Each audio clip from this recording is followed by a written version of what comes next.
नमस्ते बच्चों, क्या कर रहे हो? पढ़ाई कर रहे हो? हाँ, जो भी आपके मोबाइल में रीडिंग मटेरियल आता है उनके आप अपने हिसाब से पढ़ाई करते रहिए। तो बात करते हैं हम अपने टॉपिक की कि कल अपन ने क्या पढ़ा था, संख्याएं, कि संख्याएं कितने प्रकार की होती हैं। तो कौन कौन सी संख्याएं पढ़ी थी अपन ने? तो अपन ने पढ़ी थी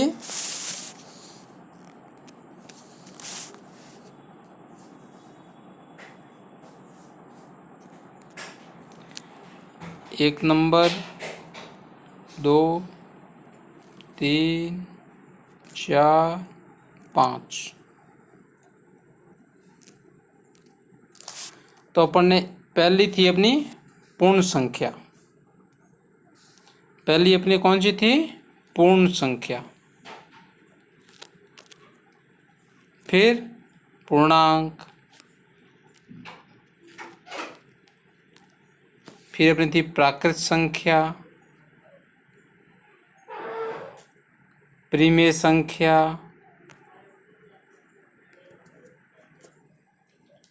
और अपरिमेय संख्या।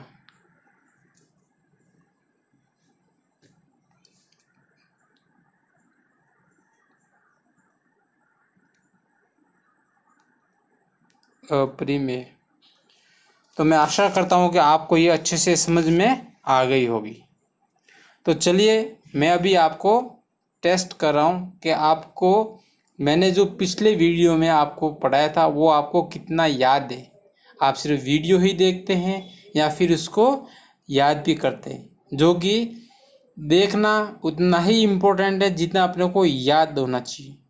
आपके पास, सभी के पास किताबें हैं, आप वीडियो देख के किताबों में आप प्रैक्टिस करिए कि कौन सी संख्या पूर्ण है, कौन सी पूर्णांक है, कौन सी प्राकृत है, कौन सी परिमेय है और कौन सी अपरिमेय संख्या है।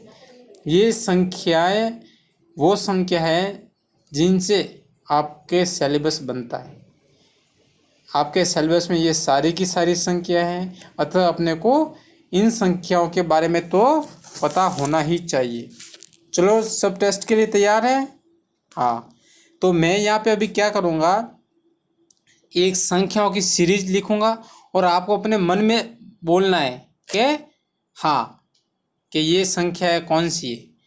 फिर मैं आपको आंसर बताऊंगा, तो आप अपने को टेस्ट कर पाएंगे कि मैंने जो संख्या बोली थी वो सही थी या गलत थी। चलिए,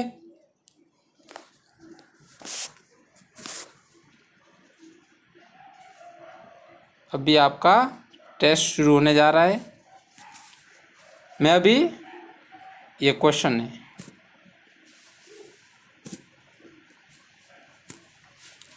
बताओ बच्चों, ये कौन सी संख्या है? -1, 5, 0। बताइए, पूर्ण संख्या है, पूर्णांक है या प्राकृत है, परिमेय या अपरिमेय संख्या? बताइए, कौन सी संख्या है अपने मन में? हाँ, तो ये कौन सी संख्या है? प्राकृत नहीं, ये संख्या है पूर्णांक। कौन सी है बच्चों? ये संख्या है पूर्णांक। तो पूर्णांक में कौन सी संख्या आती है? पूर्णांक में माइनस से लेके 0 और प्लस तक सारी की सारी जो संख्याएं है वो किस में आती है?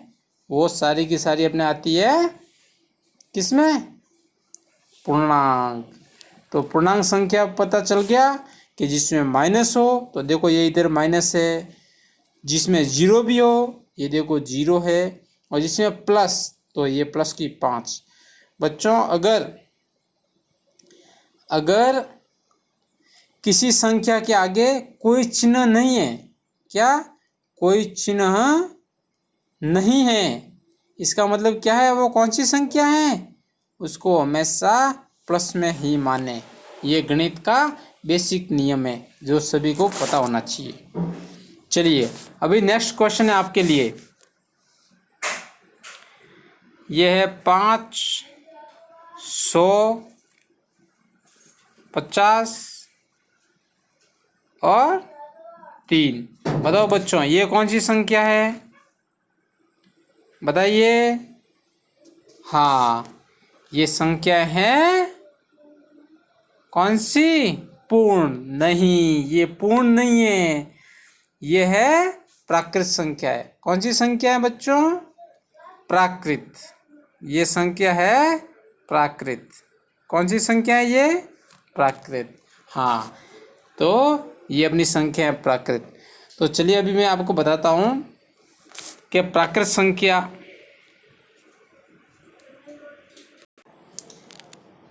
प्राकृत संख्या में क्या क्या आता है? प्राकृत।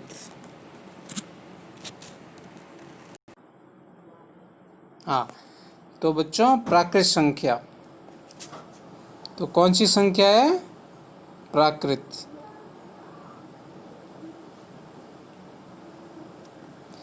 तो प्राकृत संख्या वे होती है बच्चों जो प्रकृति में पाई जाती है। जैसे प्रकृति में कोई वृक्ष है, क्या है? कोई ट्री है, तो ट्री की संख्या कितनी हो सकती है? 1 हो सकती है, 5 हो सकती है, 1000 हो सकती है। क्या 0 हो सकती है बच्चों?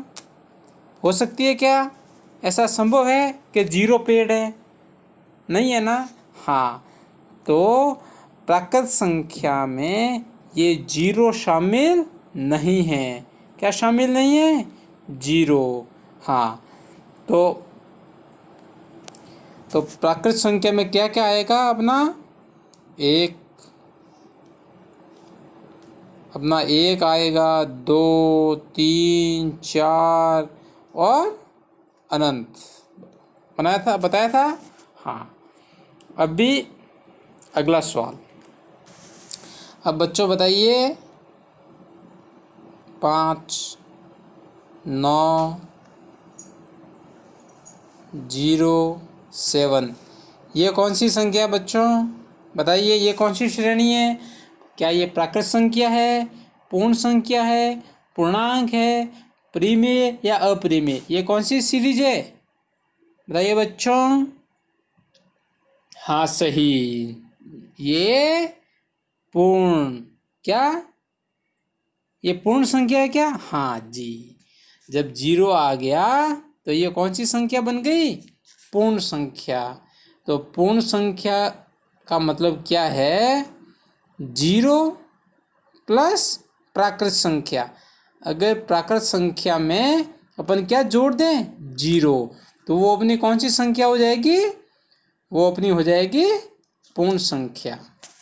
चलिए बच्चों, तो अभी आज अपन शुरुआत करते हैं परिमेय संख्याओं के गुणधर्म। तो परिमेय संख्याओं के अपन गुणधर्म, तो गुणधर्म की है तो अपन बात करेंगे कि परिमेय संख्या के कितने गुण हैं। जैसे आज अपन ये 4 के बारे में बात करेंगे और अगले वीडियो में अगली 4 संख्याओं के बारे में बात करेंगे। तो अपन आज बात करेंगे समवर्त, बात करेंगे क्रम विनिमयता, बात करेंगे साहचर्यता और बात करेंगे शून्य की भूमिका। कि परिमेय संख्या हो या पूर्ण संख्या, पूर्णांक संख्या या प्राकृत संख्या हो, इसमें समवर्त का क्या मतलब है, क्रम विनिमयता का क्या मतलब है, साहचर्यता का क्या मतलब है और शून्य की भूमिका, इनका क्या योगदान है और ये क्यों अपने लिए इतना महत्वपूर्ण है कि ये अपने सिलेबस में इनको शामिल किया है। क्योंकि अपने सिलेबस में वही शामिल करते हैं जो अपने भविष्य में कहीं न कहीं काम आने वाली है। ये सारे जो गुण धर्म है बच्चों, ये सारे जो गुण धर्म है, ये 8 के 8, ये सभी आपके, अगर आप भविष्य में किसी भी कंपटीशन की तैयारी करोगे, भले कोई सा भी एग्ज़ाम हो, भले फर्स्ट ग्रेड का हो, भले सेकंड ग्रेड का हो, भले 3rd ग्रेड का हो, या हो पटवारी का या हो ग्राम सेवक का, कोई सा भी एग्ज़ाम हो, इन सभी एग्ज़ाम में इन संख्याओं से क्वेश्चन पूछा जाता है कि ये जो संख्या वो समवर्त के नियम का पालन करते या नहीं करते हैं, ये क्रम विनिमयता दर्शाते हैं या नहीं दर्शाते। तो ये सारे के सारे बहुत महत्वपूर्ण है, इसलिए इनको ध्यान से अपन पढ़ेंगे। एक एक करके पढ़ेंगे, आराम से पढ़ेंगे। मैं आपको 0 लेवल से शुरू करूँगा। कहाँ से? 0 से। मैं ये मान के चल रहा हूँ कि आपको इनके बारे में कुछ भी नहीं मालूम है और अपने को कहाँ तक जाना है? टॉप तक। 0 से लेके अपने को कहाँ तक जाना है? टॉप तक। टॉप का मतलब अपने दिमाग में फिट करना है इसको। अब अगर भविष्य में जब कभी भी इनका नाम आ जाए समृद्ध, तो तुरंत क्लिक हो जाना चाहिए कि अच्छा, समृद्ध का मतलब तो ये होता है। हाँ, तो अभी अपन पढ़ेंगे अपना पहला गुणधर्म। पहला गुणधर्म कौन सा है? समृद्ध। समृद्ध पहला अपना है समृद्ध। तो अपन पहले ये समझेंगे कि समृद्ध का मतलब क्या है, इसका क्या अर्थ है। तो देखो बच्चों, समृद्ध में अपन किसी संख्या लेते हैं, जैसे अपन पूर्ण संख्या। जैसे अपनी कौन सी संख्या है? पूर्ण संख्या। पूर्ण संख्या कौन सी होती है? जिसमें 0, 1, 2 और सब शामिल है, उसको अपन बोलते हैं पूर्ण संख्या। तो इन संख्याओं का अपन क्या करते हैं? एक तो अपन इसका योग करते हैं। योग का मतलब अपन इसको बोलते हैं जोड़ करते हैं। दूसरा होता है व्यवकलन। गणित की भाषा में अपन व्यवकलन बोलते हैं, व्यवकलन। और अपन अपनी भाषा में बोलते हैं बाकी या घटाना। तीसरा होता है अपना क्या? गुणन। अपन गुणा करते हैं बच्चों। हाँ, तो गुणा। और चौथा अपना होता है भागफल, जिसको कि अपन ऐसे डिनोट करते हैं। तो ये अपने पास क्या है? 3 संक्रिया, 4 ये गणितीय संक्रिया हैं, जिसको अपन अभी समझेंगे। तो अभी अपन बात करते हैं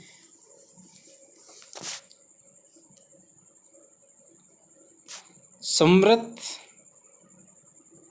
समृद्ध में अपन बात करेंगे पहले पूर्ण संख्या की, कि पूर्ण संख्या में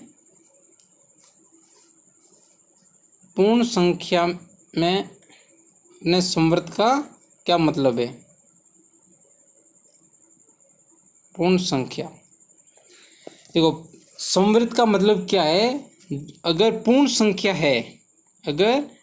संख्या है तो 2 पूर्ण संख्या। कौन सी 2 संख्या पूर्ण? जैसे ये 0 है, ये +5। अगर अपन इन दोनों को जोड़ेंगे तो ये क्या आ गया? 5 आ गया। तो अगर पूर्ण संख्या और पूर्ण संख्या को अपन जोड़ेंगे तो अपना उत्तर कौन सी संख्या आनी चाहिए? पूर्ण संख्या। इसका मतलब क्या हुआ? अगर अपन किन्हीं 2 पूर्ण संख्या, जैसे एक पूर्ण संख्या ये है 5 और दूसरी पूर्ण संख्या है अपनी 4, दोनों को जोड़ा तो कितना हो गया? 9 हो गया। तो बताइए बच्चों, 9 पूर्ण संख्या है कि नहीं है? बिल्कुल है। 9 कौन सी है? पूर्ण संख्या भी है, ये प्राकृत संख्या भी है, और ये कौन सी है? पूर्णांक संख्या भी है। तो ये दोनों तो है, लेकिन अपना मतलब क्या है कि पूर्ण संख्या तो होनी ही चाहिए। तो 9 पूर्ण संख्या हो गई। मतलब क्या हुआ कि समृद्ध का मतलब क्या है? देखो, वृत्त का मतलब क्या होता है? वृत्त का मतलब घेरा। तो घेरे का मतलब क्या है? अपन ने यहाँ से एक पूर्ण संख्या ली, दूसरी पूर्ण संख्या, और उसका उत्तर भी पूर्ण संख्या आ गई। मतलब ये वृत्त हो गया ना पूरा, तो इसको बोलते हैं समृद्ध। तो अभी अपन कह सकते हैं, अभी ये अपना प्रूव हो गया कि पूर्ण संख्या जो है वो किस में समृद्ध है? वो योग में समृद्ध है। तो अपन कह सकते हैं ना, पूर्ण संख्या है वो योग में क्या है? समृद्ध है। समृद्ध है कि नहीं बच्चों? बताओ, है? हाँ, तो ये क्या है? पूर्ण संख्या जो है वो किस में समृद्ध है? योग में समृद्ध है। था कि नहीं था?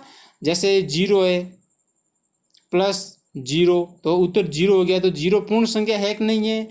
जैसे ये 50 है, 50 को आपने किसे जोड़ दिया? 5, तो ये भी पूर्ण संख्या है, ये भी पूर्ण संख्या है, तो अपना उत्तर हो गया 55। तो ये भी पूर्ण संख्या है। इसका मतलब क्या है कि जब दो पूर्ण संख्याओं को आपस में जोड़ते हैं तो अपना जो उत्तर आता है वो भी कौन सा रहता है? पूर्ण संख्या में। तो इसका मतलब क्या है कि जो पूर्ण संख्या है वो योग में क्या है? समृद्ध है। वो योग में क्या है? समृद्ध है। अभी अपन दूसरी संख्या लेते हैं। अभी अपनी तो संख्या तो अपनी पूर्ण ही है, तो अपन ने क्या बोला था? किस किस में अपन करेंगे? पहले अपन योग करेंगे, फिर व्यवकलन करेंगे, फिर गुणन करेंगे और फिर अपन भाग। ये चारों संक्रियाएं पूर्ण के साथ अपन करेंगे। तो अपन ने क्या देखा है? अपन ने ये देखा कि जो समृद्ध है, क्या है? समृद्ध, तो वो योग में तो है भाई। अपन ने जोड़ा था कि 5 + 5 10। इसका मतलब क्या है? पूर्ण संख्या किस में समृद्ध है? योग में समृद्ध है। अब अपन लेंगे व्यवकलन। किस में लेंगे बच्चों? व्यवकलन। व्यवकलन ये गणित की भाषा है, व्यवकलन। ठीक है। अब व्यवकलन में अपन चेक करते हैं कि जैसे व्यवकलन में क्या होगा? एक पूर्ण संख्या है, उसको दूसरी पूर्ण संख्या से क्या करना है? घटाना है। तो अगर ये भी पूर्ण संख्या आ गई तो अपना मतलब क्या हुआ कि ये व्यवकलन में भी समृद्ध है। अगर नहीं होगा तो नहीं है। तो अपन क्या करेंगे? चेक करते हैं। अभी अपन क्या करते हैं? अभी अपन चेक करते हैं। अभी अपन व्यवकलन किसका करेंगे? पूर्ण संख्या का ही करेंगे। पहले अपन किसका करेंगे? पूर्ण संख्या का। देखो, पूर्ण संख्या जैसे 5 है, दूसरी पूर्ण संख्या 8 है।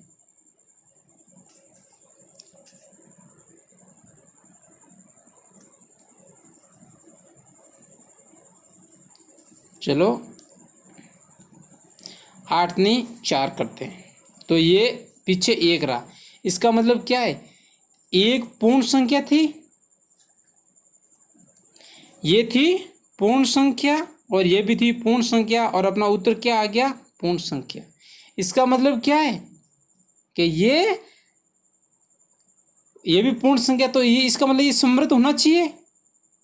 लेकिन देखो बच्चों, अपन दूसरा उदाहरण लेते हैं। जैसे एक तरफ इधर पूर्ण संख्या में अपन क्या ले लिया? इधर 10 ले लिया और इधर अगर 20 ले लिया, तो अपना उत्तर किस में आएगा? -10 आ गया। अपना उत्तर कितना आ गया? अपना उत्तर माइनस में आ गया। देखो, तो अब ये माइनस है, तो पूर्ण संख्या में माइनस आता है क्या? ये तो पूर्णांक संख्या होगी ना पूर्णांक संख्या। ये अपनी कौन सी संख्या हो गई? माइनस आते ही ये पूर्णांक संख्या हो गई। अर्थात क्या हुआ कि जो पूर्ण संख्याओं का जो व्यवकलन है वो समृद्ध है कि नहीं है? देखो, समृद्ध में क्या है कि तीनों संख्याएं सेम होनी चाहिए। देखो, इधर तो है, लेकिन इधर है तो ये थोड़ा ही है कि सभी होगी। यहाँ नहीं हो रही है ना। इसका मतलब ये समृद्ध क्या है बच्चों? ये समृद्ध नहीं है। ये जो पूर्ण संख्या है वो व्यवकलन में समृद्ध नहीं है ना। हाँ, तो अब अपन ने अभी क्या पढ़ा? अभी 2 बातें पढ़ी अपन ने। एक था अपना समृद्ध का मामला कि ये समृद्ध क्या है। समृद्ध को अपने किसके संदर्भ में देखा? पूर्ण संख्या के संदर्भ में देखा। पूर्ण संख्या संदर्भ में एक पॉइंट पहला अपना था योग और दूसरा था व्यवकलन। ये 2 अपन ने गुणधर्म है, इनके बारे में अपने प्रूव किया था कि ये है कि नहीं है। अब देखो, योग के मामले में समृद्ध है बच्चों, है कि नहीं है? था। व्यवकलन के मामले में ये समृद्ध नहीं है। योग के मामले में तो पूर्ण संख्या के संदर्भ में ये समृद्ध है और व्यवकलन में नहीं है। अभी अपना तीसरा तो क्या था, देखो मामला है अपने समृद्ध का, किसकी संख्या के संदर्भ में, पूर्ण संख्या के संदर्भ में। पूर्ण संख्या अपने क्या क्या देखना था, प्लस,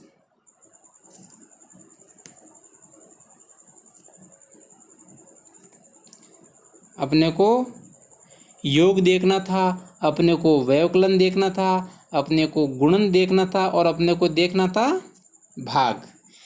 ये अपनी तो ये दो अपनी हो गई, इनको अपने प्रूव कर दिया।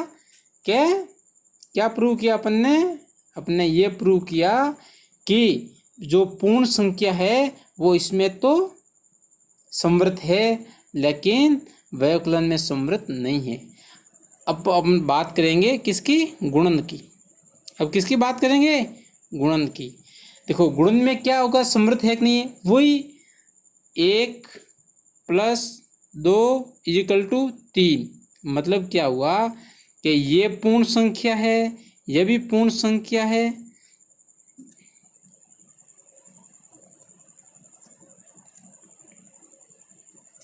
अगर पूर्ण संख्या को पूर्ण संख्या से गुणा करेंगे, अगर पूर्ण संख्या आ गई तो मतलब क्या हो गया कि ये जो संख्या है वो समृद्ध है। नहीं, अगर यहाँ पे पूर्ण संख्या नहीं आई तो समृद्ध नहीं है।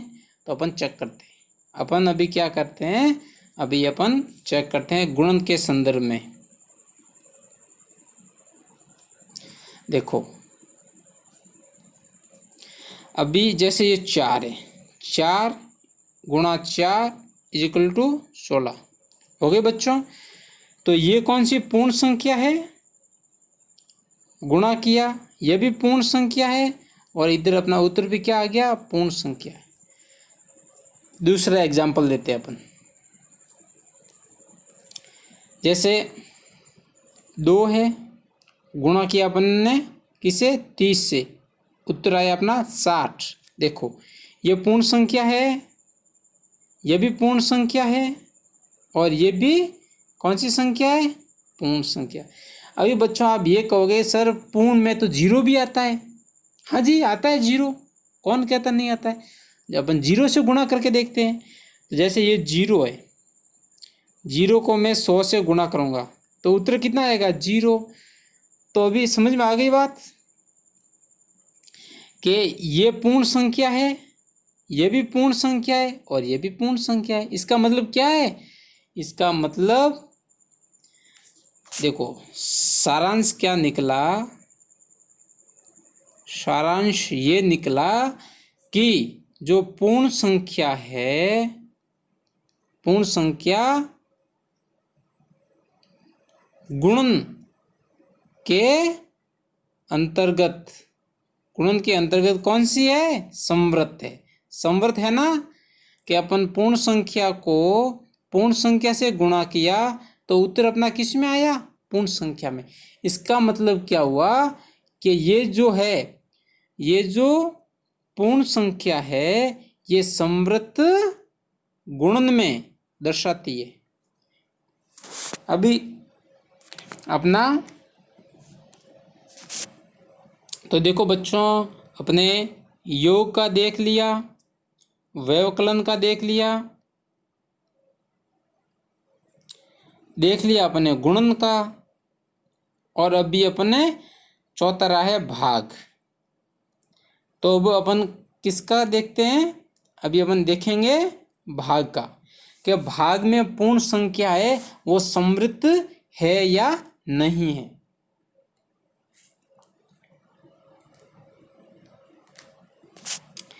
अभी वही अपनी है, क्या है, अपना गुण द्रव्य में समृद्ध, और इसको अपन प्रूव कर रहे हैं पूर्ण संख्या के संदर्भ में।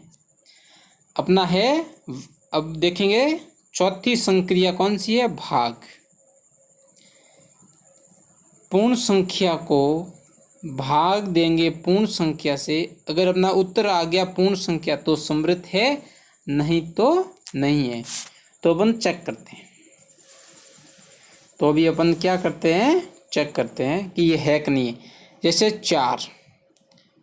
4 को मैंने भाग दिया 2 से, तो उत्तर आ गया 2, कि 2 दूनी 4, 2 एकम 2 और 2 दूनी 4।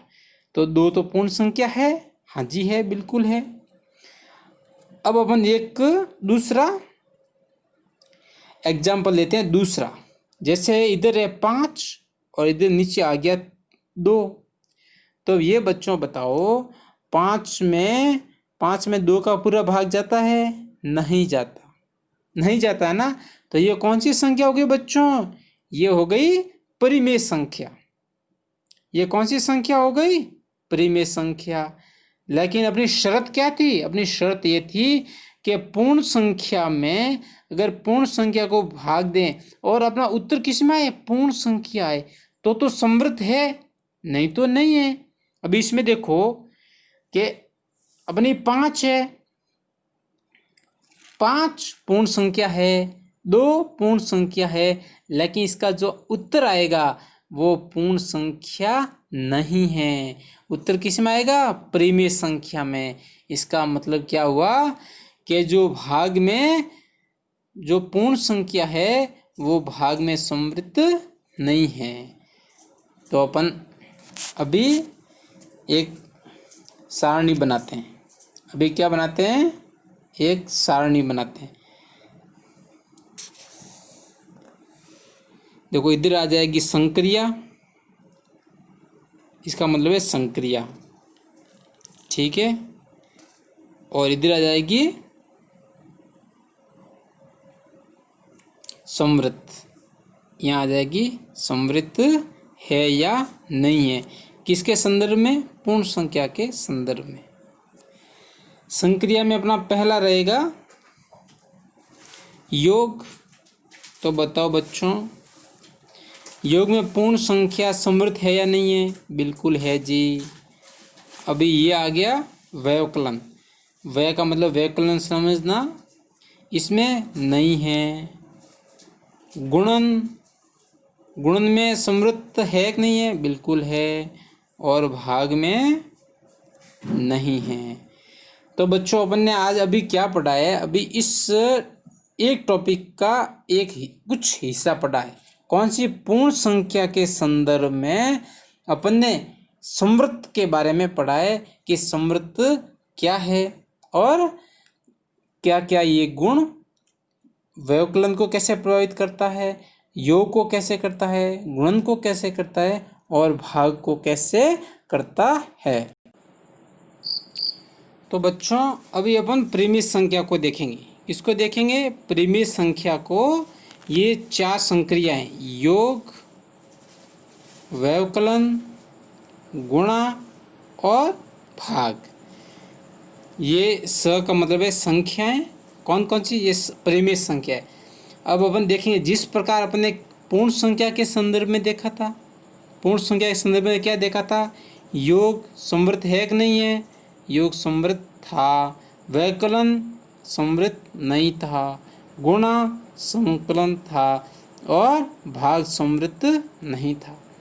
इसी प्रकार परिमेय संख्या में भी पूर्ण संख्या की तरह क्या? पूर्ण संख्या की तरह क्या होगा?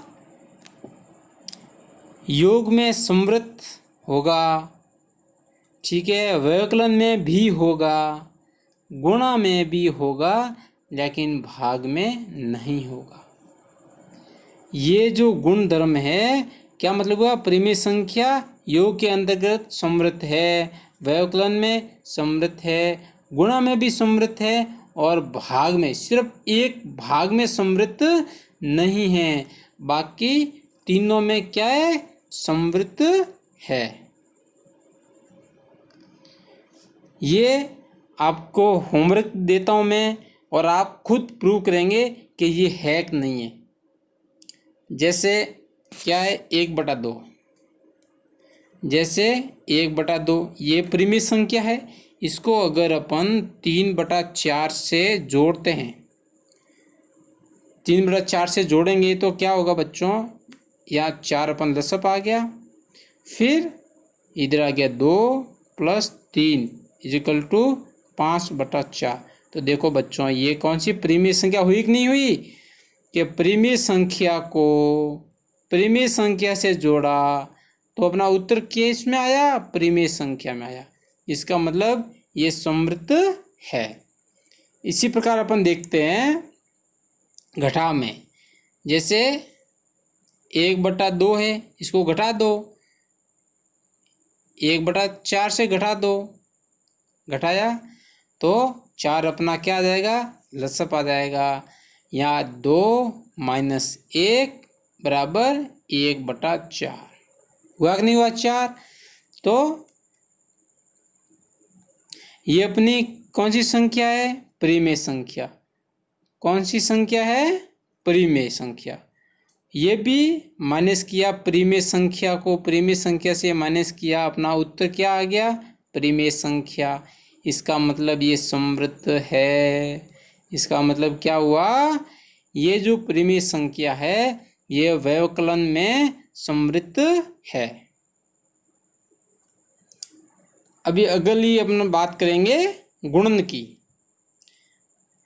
देखो गुणन में क्या है, गुणन में 2/3 है, इसको गुणा कर दो 9/5। तो 9/5 क्या, अभी अपन क्या करेंगे, इसको काट सकते हैं। ये 3 एकम 3 और 3 तिया 9। अभी 2 × 3 और अंश वाले को गुणा कर दिया और हर वाले को गुणा कर दो, तो ऊपर आ जाएगा 6, इधर आ जाएगा 5 आ गया बच्चों। तो देखो ये कौन सी संख्या है, ये परिमेय संख्या है कि नहीं है।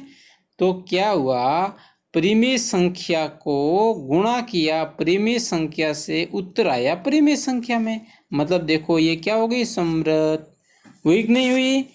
अब इससे आप बोलेंगे सर ये 0 से गुणा करेंगे तो कैसे होगा। बिल्कुल बच्चों, जैसे ये 0 है, 0 को अपन ने गुणा कर दिया 1/4 से गुणा कर दिया। अभी 0 को 1/4 से गुणा कर दिया। अभी ये 0 है, ये 0 देखो बच्चों, ये जैसे ये 5 है, इसका मतलब क्या है, अगर 5 में 1 का भाग देंगे तो 5 आएगा। इसी प्रकार ये 100 है, 100 में अपन 1 का भाग देंगे तो 100 आएगा।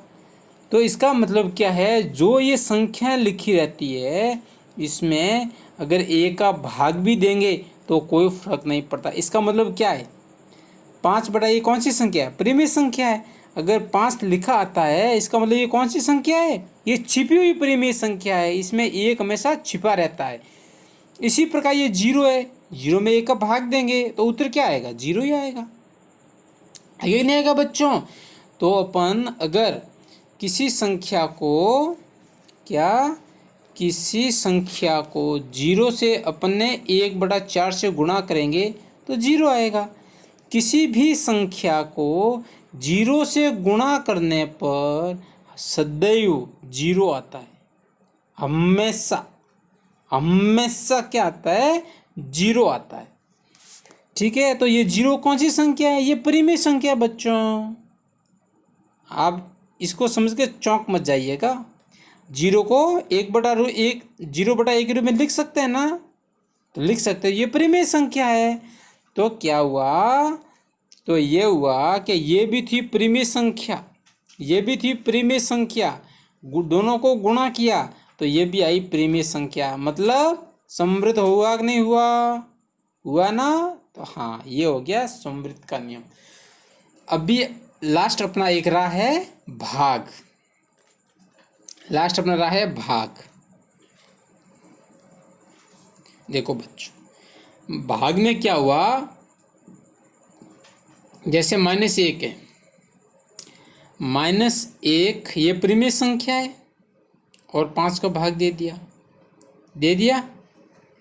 1 में, -1 में 5 का भाग दे दिया तो क्या आएगा, -1/5 आया कि नहीं आया। ये कौन सी संख्या है? परिमेय संख्या है कि नहीं है? हाँ, लेकिन जैसे इधर -1 है, इसमें अगर 0 को भाग दे दिया तो अपनी पहली शर्त क्या थी परिमेय संख्या की कि अपन इसको लिखते हैं P/Q के रूप में, और Q कभी भी हमारा 0 नहीं होना चाहिए। लेकिन देखो इधर 0 है तो परिमेय संख्या, लेकिन परिमेय संख्या तो ये इस रूप में है क्या P/Q का मान 0 नहीं होना चाहिए, लेकिन यहाँ पर 0 हो गया, तो ये संवृत्त है कि नहीं है बच्चों? बताओ बताओ अभी। हाँ, ये संवृत्त नहीं है। तो बच्चों आज वीडियो बहुत लंबा हो गया। आप इसको अगर एक बार देखते थक गए हैं तो पानी पीजिए, नाश्ता करिए, फिर इसको पढ़िए। ये एक बार नहीं, 2 बार नहीं, 3 बार, जब तक आपको समझ में नहीं आ जाए तो ये आप इसको दोबारा देखिए, तिबारा देखिए। हाँ, आप एक बार इसको देख लेंगे तो जब भी स्कूल शुरू होगी, जब भी विद्यालय खुलेंगे, तो आपको जब मैं पढ़ाऊँगा तो आपको अच्छे से समझ में आ जाएगा। ठीक है बच्चों, अभी देखो इतने संसाधन भी नहीं है अपने पास, तो जितना कुछ हो सकता है मेरे से मैं कोशिश करूँगा कि आपको डेली कोई न कोई आपके काम का वीडियो में डालता रहूँ। Okay, thank you.